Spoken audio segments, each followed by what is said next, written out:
make sure we're recording here as well. Yeah,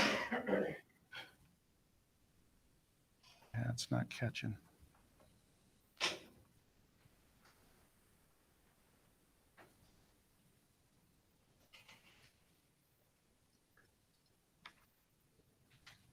Okay, I should be good here. Okay, folks, welcome to the September 21st board meeting. We are broadcasting live out into the community now.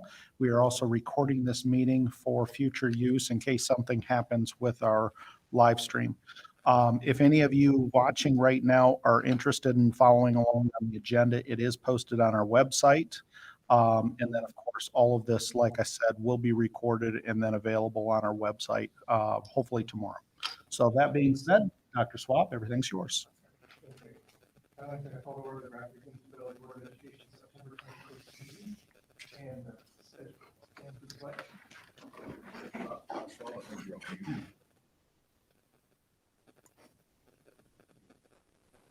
Pledge allegiance to the flag of the United States of America and to the republic for which it stands, one nation, under God, indivisible, with liberty and justice for all.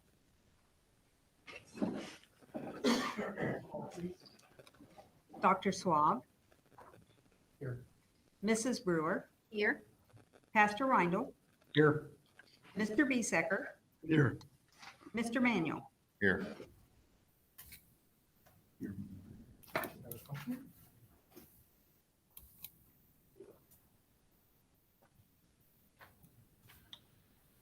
Small technical problem.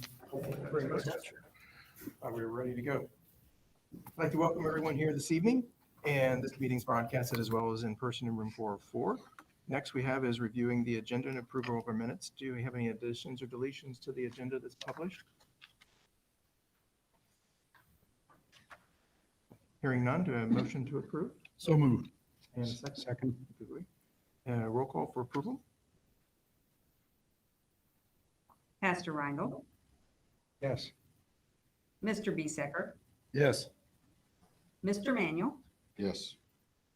Dr. Swab. Yes. Mrs. Brewer. Yes. Next item is August 17th minutes for a special meeting. Do we have, we've had an opportunity to review those. Do we have a motion to approve? So moved. And a second. Second. Any discussions or questions regarding those minutes? Hearing none, then roll call for approval. Pastor Reindl. Yes. Mr. Biesecker. Yes. Mr. Manuel. Yes. Dr. Swab. Yes. Mrs. Brewer. Yes. Next item on our agenda is our staff spotlight. I'd like to turn the meeting over to our administrative team.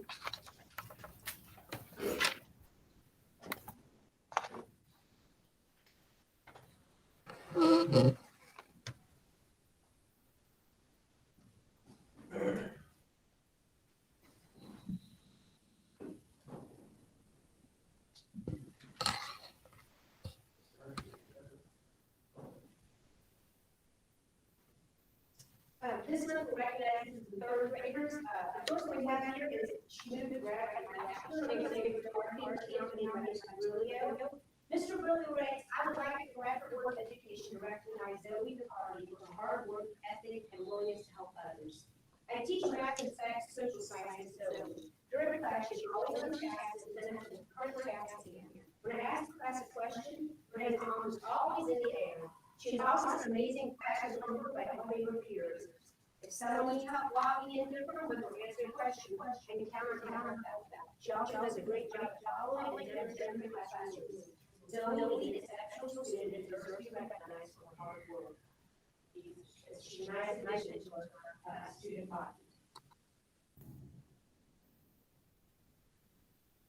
We're going to nominate two freshmen at our level here. First, we have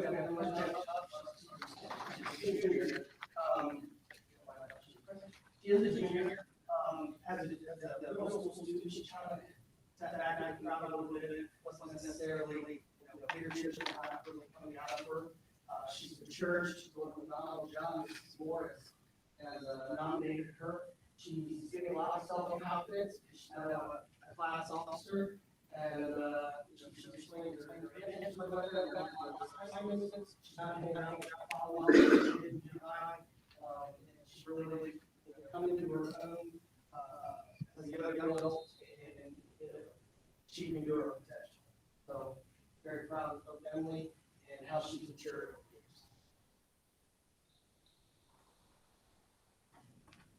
the years. Next, we have Caden Kitts. I think he may be as astonished by this as anyone. In fact, I told him that we were nominating him for this. He couldn't believe it.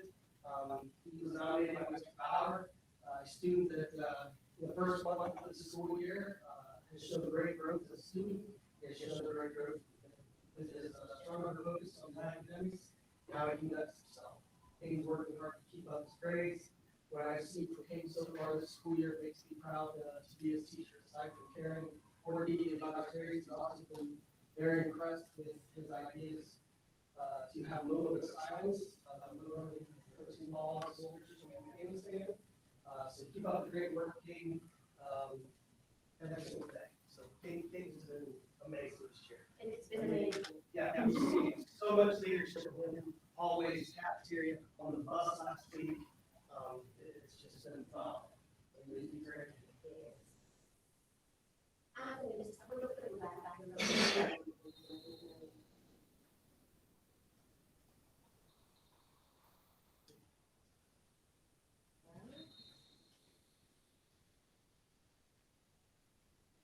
We may not have a picture, but she's a lot. So I'm just gonna go ahead and talk about Katie Rogers. And she was nominated by Mrs. Fry. Katie Rogers, nominated on recognition because of her dedication to learning and positive attitude to her classroom. Although I have only been able to work with Caitlin for a short amount of time, this is what I actually did right before she went on maternity leave. So she didn't really get to know Caitlin much at all, but having this kind of impression is pretty awesome. Caitlin always comes to school ready to start the day and willing to work hard on whatever task comes her way. She consistently demonstrates respect to all teachers and peers and is a wonderful role model in and out of the classroom. Caitlin's hard work and dedication will allow her to accomplish many goals this year and years beyond. I look forward to working with Caitlin more this school year and cannot wait to celebrate all her successes. So real quick, our athletics, Chloe asked if you started on that, we got one until the end of this month in the first week of October. Golf is at the Willow Act tournament this Thursday, so good luck to those gentlemen. We have junior high volleyball coming up against Arcanum. A lot of these are away. Football this Friday is away at Dixie. We have junior high volleyball next week versus the Sales at the home, so we have a big chance to come support our middle school volleyball players. Cross country is at the Miami County meet on Saturday. And we have high school volleyball at Union City. Junior high volleyball this is Seminole. Golf sectional will be held at Turtle Creek, which is that part of the year. On the 28th, we have high school volleyball, which is in the Seminole Valley. On the 28th, and then the football at the Seminole Valley on the 1st. Cross country at noon for invitational. And then on the 2nd here, we have volleyball here at home against Hopkins that Saturday. And today is coming to, we're going to try volleyball right here for today, tonight, that's the engagement for the rules. In 7th grade, beginning up, not in the second meeting, we're playing all that.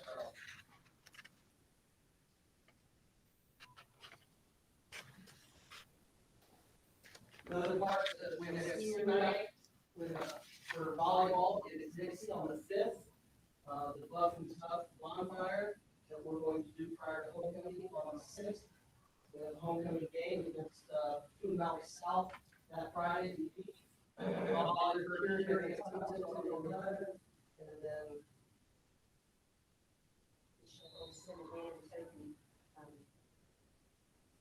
They're also be honored. oh yes, they're going to be honored during that game because of what they're battling right now. So in football senior night is the game against our camp on the 22nd. Part of the athletics is flying by. We're well into every season. We're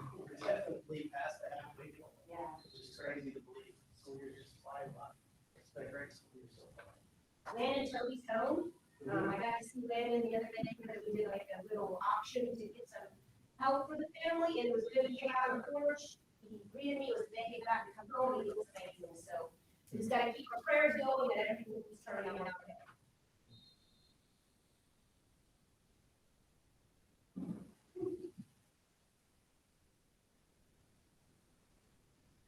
Just yesterday, there was a Dark County City Arts performer, Robert Coast, comedy show, there was 4 or 5 kids there.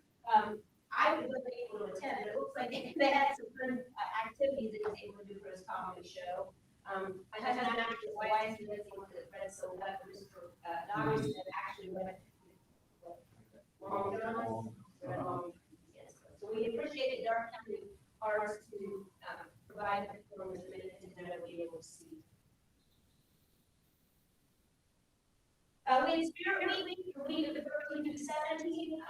We raised money for the Veterans Memorial, Miami County Veterans Memorial Museum.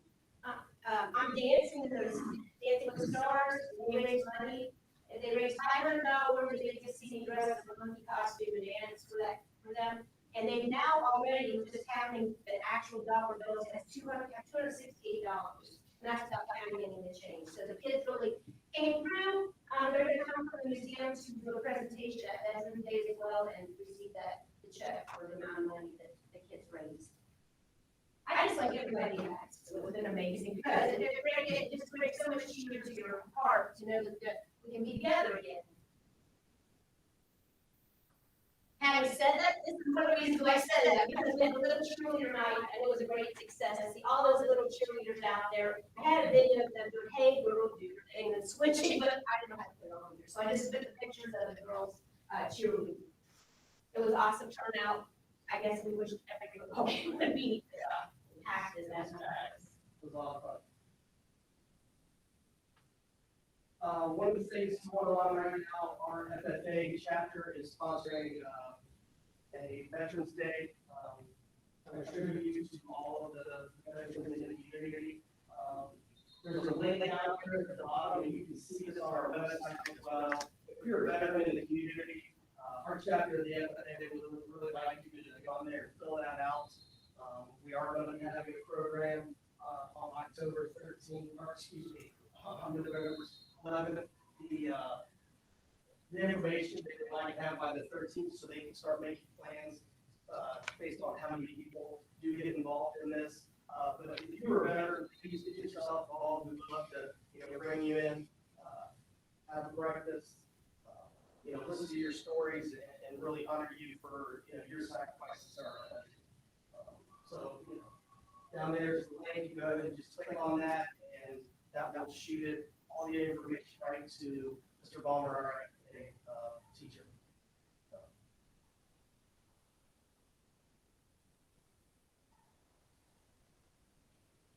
Upcoming events that we've got going on, we've got progress reports that are coming out at the end of October. Our homecoming dance, October 9th from 7 to 10. It's September 24th. Actually, it's this Friday. Yes. It's great. There will be. I apologize. But the FFA sponsoring is going to be on October 11th. We've got staff in service day on the 13th. There will be no school for students that day. Pumpkin show parade on the 15th. I'm really excited to be a part of the pumpkin show for the first time in my life. Mr. Doggers says I'm going to get hit with a bunch of confetti. Looking forward to that. I think. Thank you. National Bus Safety Week is the 18th to the 22nd. Bus drivers don't get enough credit for the job that they do. I know we don't have a ton of bus routes, but we do have, we are very fortunate to have some great bus drivers. The end of this first quarter is October 22nd. We're a little more than right about a month away. So things are just flying by.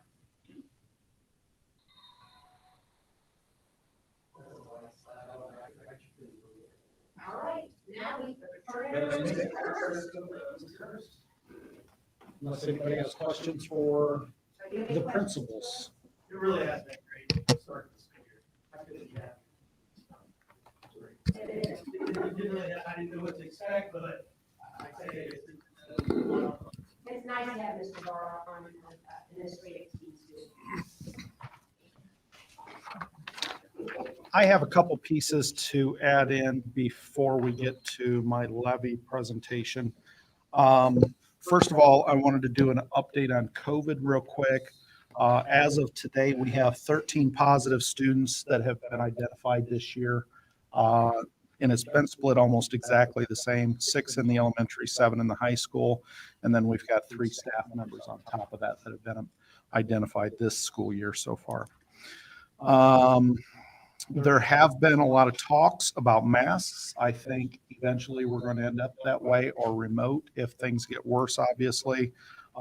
There's certainly some benefits to that sooner than late, but at this point, I hope our numbers don't get worse here in the county and especially here in the school. There are 2 pieces here. Mr. Barr and Mrs. Levy talked about the pumpkin show coming up on October 12th through the 16th. We also have a homecoming week, the week before that, from the 4th through the 9th.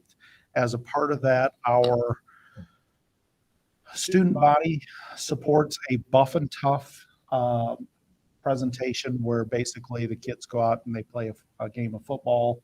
The girls are playing the football and the boys play volleyball.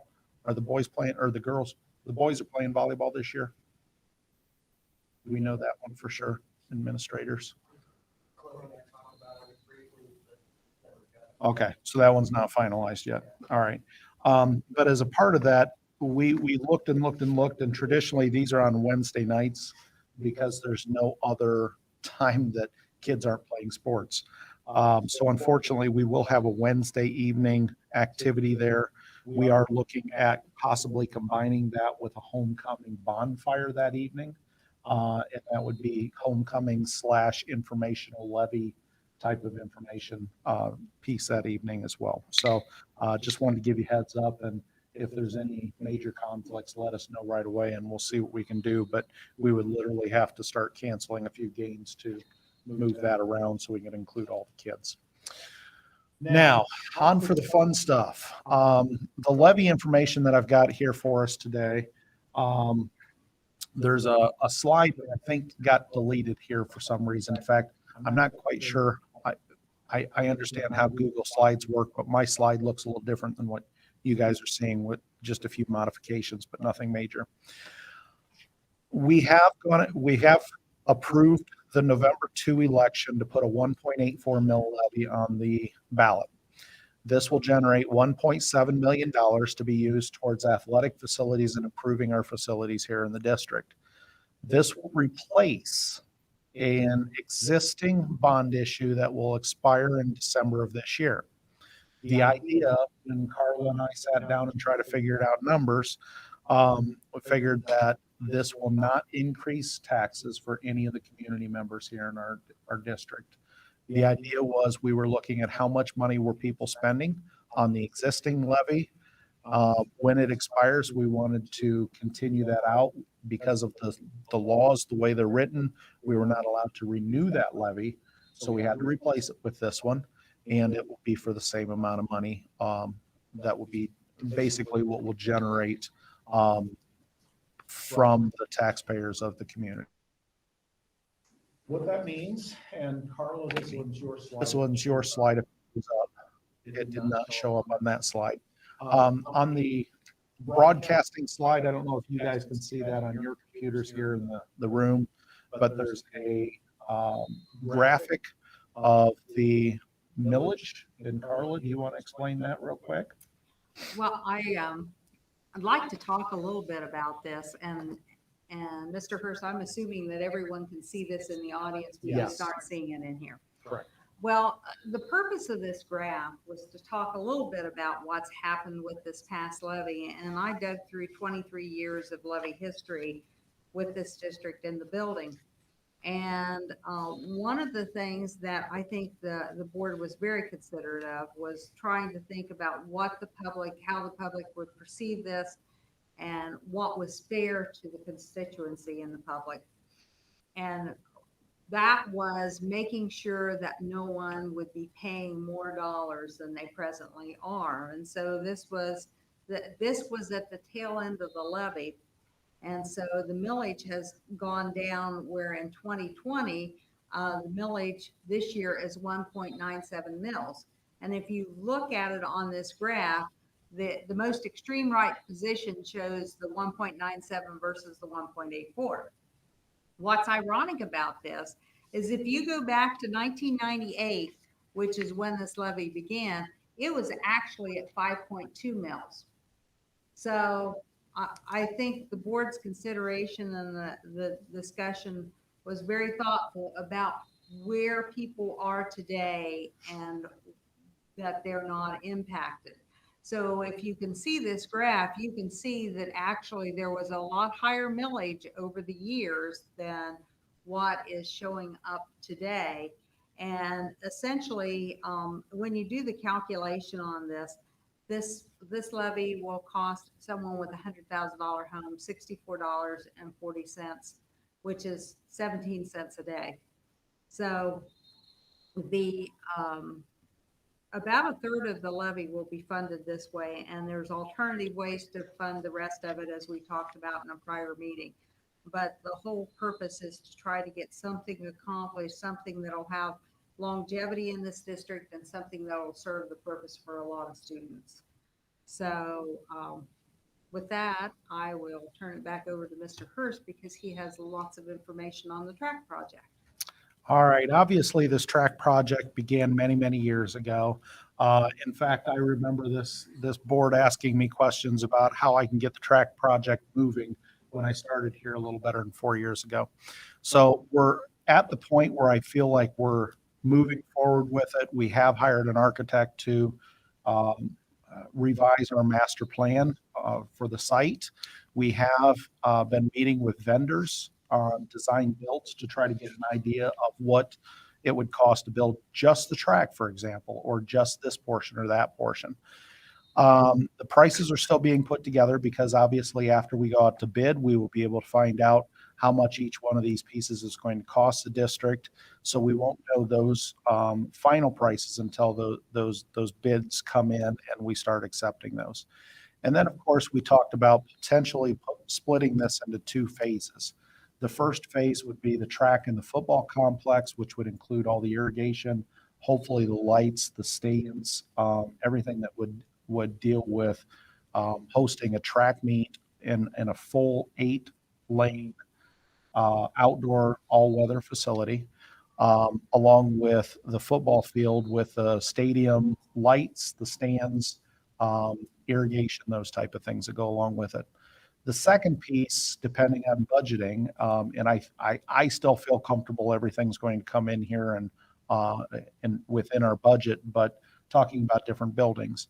And the buildings right now, and I'll show you here in just a little bit what those look like, but those range anywhere between the basics with restrooms, locker rooms, and concession to something a little more elaborate with a multi-purpose building that would include a basketball court big enough for a volleyball court and batting cages and those type of things inside there.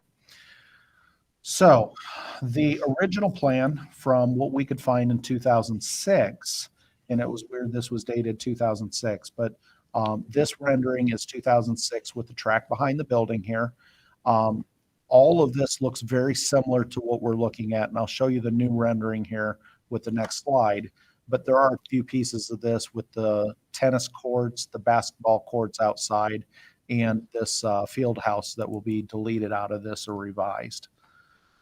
The next slide shows the rendering that we just received from Freitag and Associates. This shows the new track basically squeezed in out back here. It fits almost perfectly. It is big enough. It's got the football field inside there. If we ever decide to add soccer or anything else, there is room for that. It's going to be a tight squeeze within there, but it is sitting in there without any problems. And it is an 8-lane track, all-weather track. With this, in fact, I'll go to the next slide to show you a close-up of just the section that we're modifying here. There's a couple pieces of this that I'd like to point out. There is a new driveway that's going to go around the school building. This is a piece that we had looked at and said there's the safety factor that we would like to address with our building that this will help out with. When I talk to law enforcement, they say it would be nice to be able to circle the premises. There's no way to get back there right now without going onto the grass. So this extra driveway that connects basically where the Skips maintenance building is, which is right here, all the way around to the back parking lot. This driveway will help basically get all the way around. If an ambulance comes into the wrong door, something like that, then we can direct them around. Another benefit of this lane is obviously access to the new facilities. But on top of that, if any of you have tried to drive in here in the afternoon when our parents are trying to pick up our elementary students, the road coming in from Children's Home Bradford is very, very congested. So what we're looking at with this, I've measured at this point, this is about 30% longer than what we've got out there with the current drive.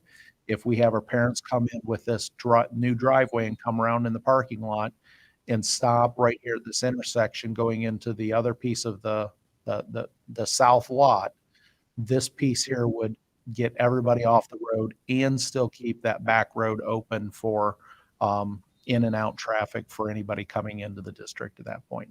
So having a second entrance and exit to our back parking lot, I think is going to be very beneficial. Another piece that I want to point out here, we started out with, when we talked with design build folks, they brought in a number of different renderings of the track and how it would sit out here. One of them came in and said, basically put things in this order. And I said, why would we put the bigger set of bleachers on the far side of the track? It doesn't make sense to me.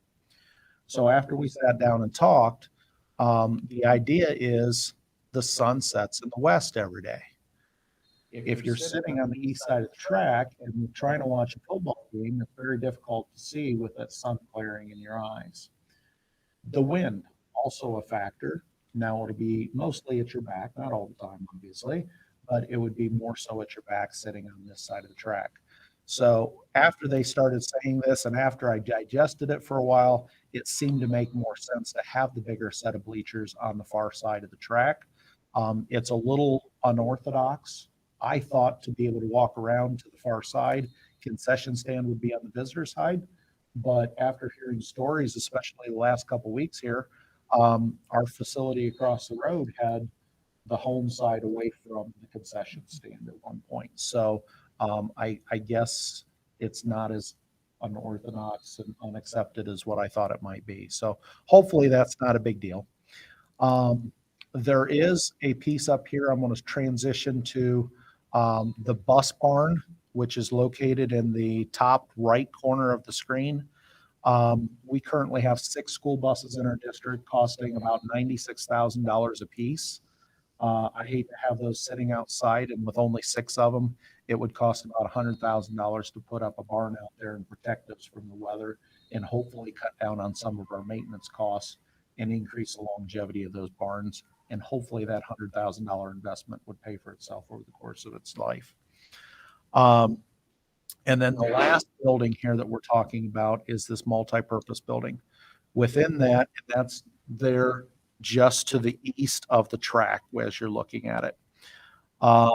This would be, like I said, big enough for concession stands, locker rooms, restrooms, along with a full basketball court inside there.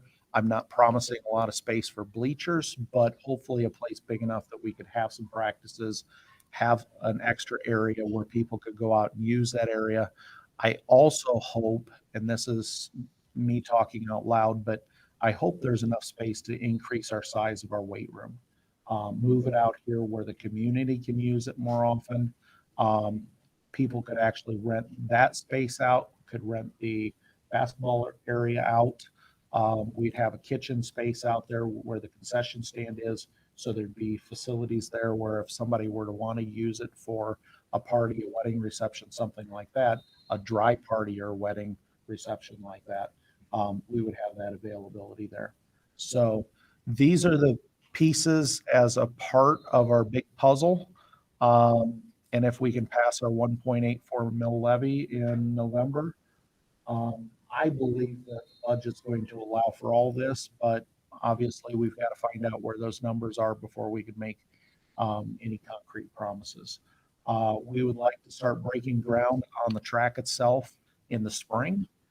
We are actually, one of our new business items tonight is to advertise for bids for the new driveway. And if that passes this evening, we can advertise for bids on that. Hopefully get a gravel driveway in there now before the snow sets. And then after the heavy equipment moves in and does whatever they need to do on the track, then we'll go back and blacktop it after that gravel's packed in real well. So that would be the first phase of this project, obviously, and that's something we'd like to get started on right away. So that being said, I'm sure, I don't know if there's any questions, but I'm open for whatever we've got. Louis? If you would do a two-phase project where the multi-purpose building would be done later, would you put in a temporary building or something to store the athletic equipment needed for out on the new field? Well, what we would do right now, and this is worst case scenario, if we've got to put that on, we would, again, worst case scenario, we could use the locker rooms that are here in the building. It'd be further for the athletes to move back and forth. I would look at some kind of a portable facility for restrooms, for whatever events we have out there. And then all the storage areas or the storage pieces for the track, we still have everything across the road still. So we could use that for storage and put whatever hurdles and high jump pits and those type of things, hopefully over there. We'd have a lot of it, but if we had to put up something special, just for this, bring in, I'd hate to have storage pods or something like that, but we could do something if we needed to on a short-term basis for something like that.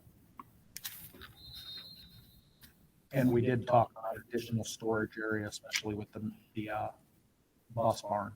When that's built, there may be a possibility of some extra storage up there as well.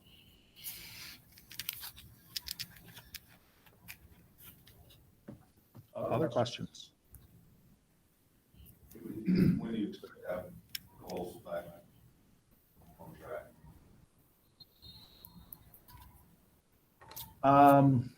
I'm going to say early winter. Is that a fair statement? As far as there are several steps that still have to occur because we have to go through an architect selection process that's required by law.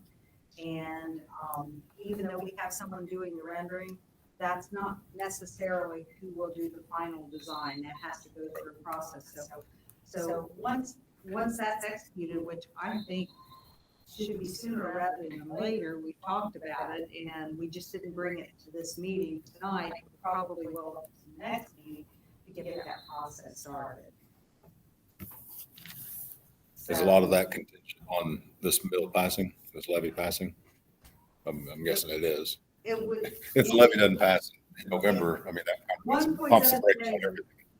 1.7 million would have an impact Oh, yeah. on what is going to occur. So there's the idea of not getting the cart before the horse and trying to know exactly what you're planning with in this whole process. Understood. So we're trying to keep everything moving as well as possible and trying to do the proper steps. But the fact of the matter is,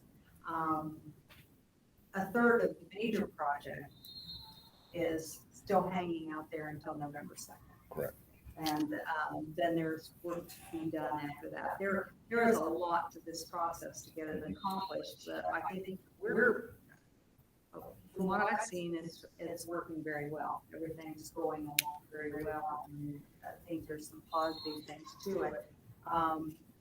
Once again, that ugly 5-letter word COVID that's like into it, and we talked about how that affects the pricing, and the pricing's better, but it's still not stable at this point. There's some There's things still all in the southern volatility. end of the country that have impacted it. there's just so many dynamics with this. So the way we've always worked together is it was kind of an ebb and flow and watching how things operate, trying to maximize it as we go through. And I think that's what we're doing with this process again. So. Do you guys have any input on the master plan? Is there anything there that's just glaring to say, gosh, I wish this were this instead of that? Well, that bypass road, is that going to be a two-way road or just a one-way? Yes, it's two-way. Two-way. That'll help tremendously. Yes, it will. Just traffic flow. Just even dumping out that back parking lot after a game or after school or whatever will help tremendously.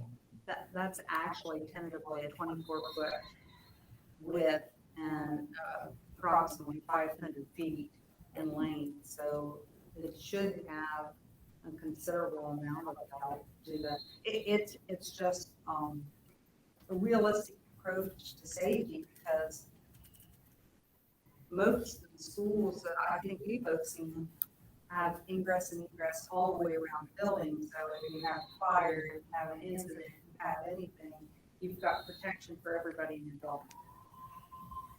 And the original plan was between the existing maintenance pole barn and the building, the drive would come through this area. But there's an obstruction with a water inlet right here. The main that comes into the building is in a difficult position, just say.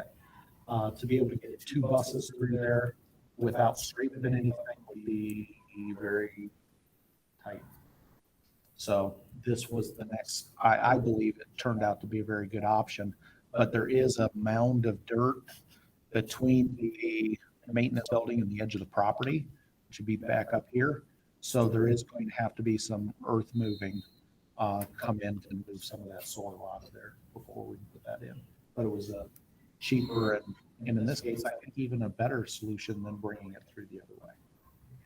Mr. Hurst, question, and maybe I'm not seeing it, scoreboards. Scoreboards are not here. I'll be honest with you, I don't know where we would put those for sure. They'd be in one of the 2 end zones. To me, I'm not sure I have a preference yet. That's something that we discussed but haven't really stuck in there. Put it down in the south end, then you're gonna have to fight the sun sometimes to see it. Okay, sounds good. I have no problem with that. So you want to put it, probably want to put it at the north end. Huh? You want to put it at the north end. Okay. Why would I want to put it at the north end if you just said put it You in want the to have south? sunshine on it so you can see the Oh, scoreboard. okay, now I get you. Okay. And I don't know if everyone here is aware of it, but with the information we had, the topographic surveys, the original ones, they're being used. The soil borings, everything was located on that, they're being used. It's, that's why I think everything's on track, because the things that have happened before to help make this a reality have been incorporated into this, and we haven't had any additional costs from that, so. That's great. From the years of planning coming up to this. Just a low process, but it sounds like you guys utilize what's been done. Yes, we have used that. Any other questions or comments? Did you have anything else? That's it. All right, that was a big wallop, so that was good. Next on our agenda is Mrs. Burr. Do you have anything from the CC update? Well, we're off to the start. We're in full swing as well. We have a record number of enrollments this year. We are back to learning and on campus learning and face to face, so it's nice. They're back to doing their field trips. We have a group at Yellowstone now, our natural resources classes at Yellowstone, and they're back to field trips, and there's still no mask as well. So, all I have. Any questions? Great, thanks. So Suber, do you have any additional information for us? Yeah, I've got a few things I want to talk about. The financial committee is something that is really supposed to be occurring with members of the community. And I don't know if that's ever been done here or not. And quite honestly,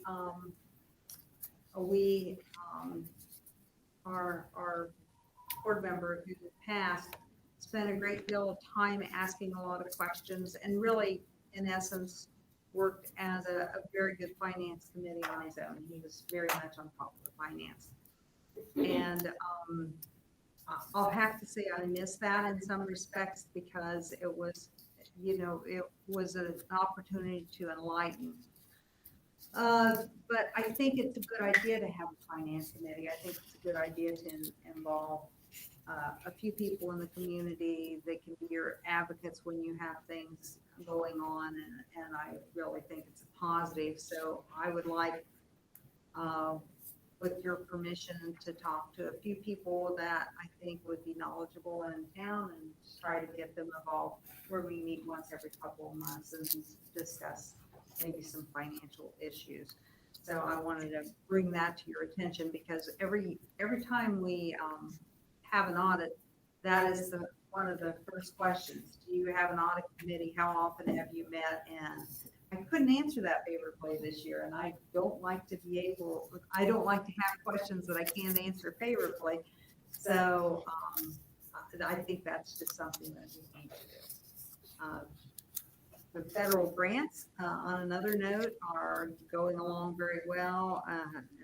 As you know, we have, we've met as a group, and Ms. Daughter has done a very good job on working on the COVID grants. We're trying to get that all aligned and make the best use of the money as we go through, trying to meet all the requirements and trying to do what we do best with federal grants and trying to make the best use of the money for the children. And another thing that we're doing now, currently, Mr. Hurst put this in place earlier this year. We have a couple of students that are coming in every day and scanning old records that we have. We're getting all our records online. Audit this year is not coming into the building at all, as far as I know, because they are going to audit off-site.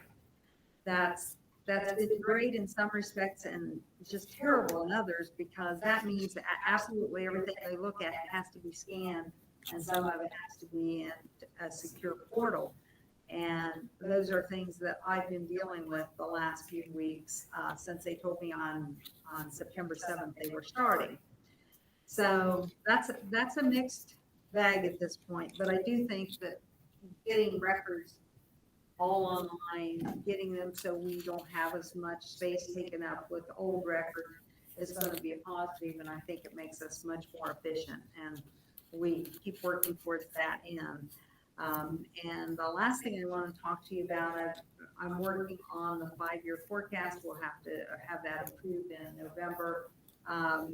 Working on a different format this year, so I want to bring that to you with a little bit of thought. I was hopeful to do it at this meeting, but with this new funding formula, the dynamics have changed a lot. So the forecast will look differently this year because we have different things that are being expended. They're now being considered as income and expense differently than they were in the past. So things will look different this year, and I'm trying, as I look at that, to figure out how we're going to explain all that and make it have logic, but everybody in the state's got the same problem. So we'll work through that. And with that, that concludes my report. Any questions for Carla? So your finance committee, is that going to be a subcommittee of the board with a board representation, or what do you envision? I guess I'm asking the question or not. It can be either. I have done finance committee where I had a board member there, and so there was discussion, or we can do it with just a couple members of the community. I don't have a preference. We don't have a preference. I think it's more going to be topic oriented, talking about various things that have impact financially on the schools, and just having a basic concept of what's there. So I'm willing to have any food for thought that you have on it. What meets the criteria for the state? And then what do you think will meet your criteria to get you the kind of input you need? I think they just want to know that someone else is exposed to the records. And they always ask me, I have to show them packets of where I give you information at every meeting. I do think that I give you quite a bit of information. Your packets are in excess of 100 pages. I try to give you as much, knowing that you won't read it all, but there'll be things that you can focus on and have questions about. So really what from an audit standpoint, they want me to answer, yes, I have a financial unit. They want people to be able to ask questions of and ask if there's any concern about various things in the district. Independent of both myself and Mr. Burke, they just want some other person to be able to communicate with. So I just don't see it as much problem either way, and I can formulate it. That's one reason why I want to talk to you about it. It's not really a requirement that I go to the board, but I always like everybody's input because I think anytime you get input, you have a better quality product of what you're doing. So that's why I wanted to bring it to you tonight. Anybody have any thoughts? Do you want that to be kind of independent? Do you want a board member on that? Or then report out to the board at after each meeting and at upcoming meetings? Do you guys have thoughts? What would you like to see? I think it'd be nice to have a representative from the board, but if someone is interested Well, in doing that. So I think that would be good for you guys. One of us has an interest in that to be part of that committee and then bring that information back to the board at each one of the meetings. Okay, I think that would be wonderful, and if there's a volunteer here, let me know, and we'll start working on that situation. How many people are you wanting on the committee? I don't see it being over maybe 4 people at most. It doesn't need to be an involved committee, it just needs to be an informed committee. Right. So you're not necessarily looking for an accountant type person to be on the board? It could be, but it doesn't. I want somebody that's gonna have a basic understanding of the concepts, but that school finance is so different from your typical accounting. It just, somebody having a financial background is good, but not necessarily a requirement. I don't have a requirement. I just, I would try to educate upon whomever would be involved. You're planning on meeting how often? For everyone? Probably every 2 months, 2 to 3 months, maybe just quarterly. So not a big commitment from whoever you ask. Is anybody in the board interested to? I'd be interested. I love to always great. learn. Okay. Because you send out them pamphlets, those packets, and I mean, there's numbers everywhere. And I mean, 9 times out of 10, the way those work is, every page is the same number. It's just broken down a different way, and there's more backup to the numbers. And so there's really only certain pages you need to focus on. But it's just, when you first look at it, you're overwhelmed. You're like, oh, yeah, I'll deal with that later. Well, a lot of it is compliance and. Oh, I'm sure, ensuring yeah. That, yes, I have balanced and everything is out Yep. there, but, each format has its own intricacies, and I think you find it interesting because it is different. I looked at a lot of different types of information, and schools are quite different than other entities, so. That sounds great. Excellent. Sound good to you? Hey, All right. Huh? That's fine. Any other questions for Carla or any other discussion? Mr. Hurst, did we have any public participation? We do not. So next we'll move on to the financial reports for the treasurer. We have consent calendar items 1 through 13. The superintendent recommends approval of the financial journal, the check register, your permanent appropriations, the now and then certifications. Number 5 is transfers and advances. 6, the financial statements for a fiscal year ended June 30th. Next, item 7 is donations from the Bradford Youth Association. Item 8 is donation from Fred Curry for American flag. Item 9, donation from Tractor Supply. Number 10, the donation from the AMVETS. And number 11 is accepting a donation for various school supplies from the Dark County United Way. Number 12 is various donations to be used for the parent engagement night from several organizations listed on the agenda. Item 13 is approval contract with the Auditor of the State, which begins on September 7th. I have a motion to approve those items. So move. And a second, please. Scott, any question or discussion over 1 through 13? Hearing none, roll call for approval, please. Pastor Reingold, Yes. Mr. Bisecker, Yes. Mr. Manuel, Yes. Dr. Swab, Yes. Mrs. Brewer. Yes. Next, we have no old business to discuss. On new business, we have items 1 through 16. The superintendent recommends approval of all the following: resignations and employments, one-year substitute contracts, and supplemental assignments for volunteer assistant varsity football coach, girls basketball coach, and boys basketball coach, and a substitute to contract for bus driver. Item 2 is approving contract with Johnston's for the yearbook. Number 3 is approving contract with the Council on Rural Services to feed preschool children in the cafeteria. Item 4 is approving a contract with the Ansonia local schools for transportation. Item 5 is approving dock days for Ashley Fry. Item 6 is approving Derek Skinner and Wendy Ray to sign as district reps for IEP and ETR meetings. Item 7 is approval that all eligible staff receive an hourly rate for work outside the school day. And next item 8 is approving requests for early graduation for Macy Hubeck. Item 9 is approving requests for early graduation for Faith Henry. Item 10, approving advertisement for bids for construction of the ingress and egress road on the school property.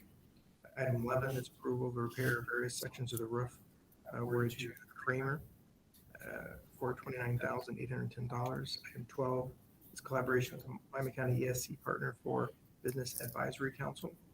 Item 13 is approval of the purchase of the guidelines for procurement rules and board policy to Troax with 33 document cameras.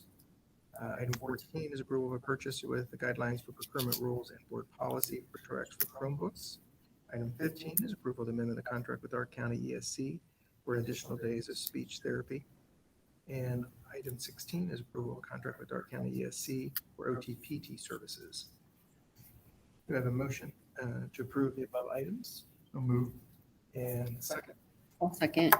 discussions or questions for the items before us for approval? Yes, I do have a question on 15 for the speech therapy. Is that for our kids or for preschool kids? It is for our kids plus preschool kids. It's everybody inclusive. And then at the end of the year, we'll bill back if anybody is in the preschool units that's not our students, or in our empty classroom that's not our students. So So we we'll bill. bill all that back. But these would be for the people that would be providing speech therapy for any of the kids in our building. But we do get reimbursement for preschool. Yes. Thank you. You know, Partial. we just recently received our bill back in August for that. We billed Dark County for our portion, and Dark County sent out a bill. And so we in essence are paying our bill back for the 2 children we had in that, you know, so, yeah, we track those costs and take care of that. Thank you. And OT and PT or occupational therapy and physical therapy, if any, we should put that in there. Number 16. Number 8 and 9, are they got all their credits and They've Set 'em got it done. all set. Yep, they're all ready to go. Overachievers. Good to go. Any other questions, discussions? Hearing none, then roll call for approval. Pastor Reingold, Yes. Mr. Bisecker, Yes. Mr. Manuel, yes. Dr. Swab, Yes. Mrs. Brewer. Yes. Next item on the agenda is for executive session, for item G1 and G2 listed on your agenda. Do I have a motion? So moved. Second. Second. So thank you. Roll call for entering executive session. Sorry, I didn't get the second. Pastor Louis, Pastor Rindle, Yes. Mr. Bisecker, Yes. Mr. Manuel, Yes. Dr. Swab, yes, Mrs. Brewer. Yes. 7:25. 25, and there'll be no voting or actions taken after the executive session.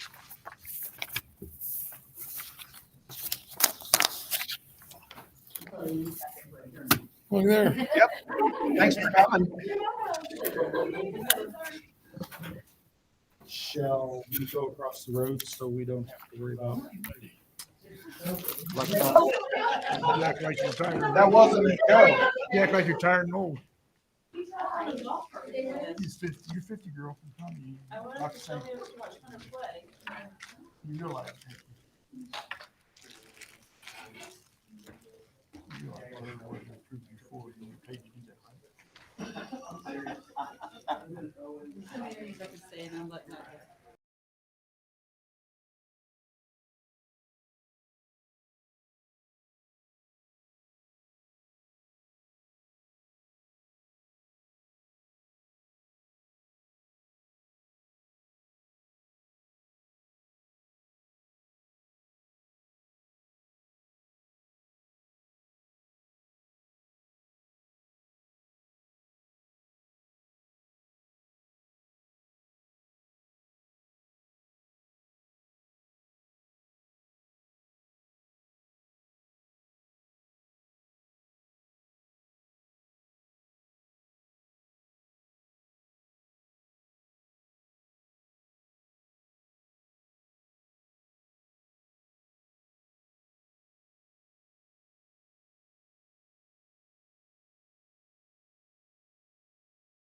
Motion for adjournment.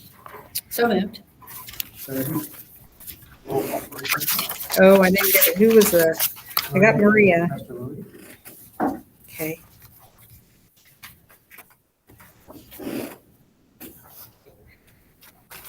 Pastor Rindle, Yes. Mr. Besecker, Yes. Mr. Manuel, Yes. Dr. Swab, Yes. Mrs. Brewer. Got it, still 8:40. Did you ever have anyone vote no on that? Always glad. Right before you do this? Yeah. I want to stay later, right? Cody, if you can hear us, you can go ahead and stop the live stream. I have stopped recording.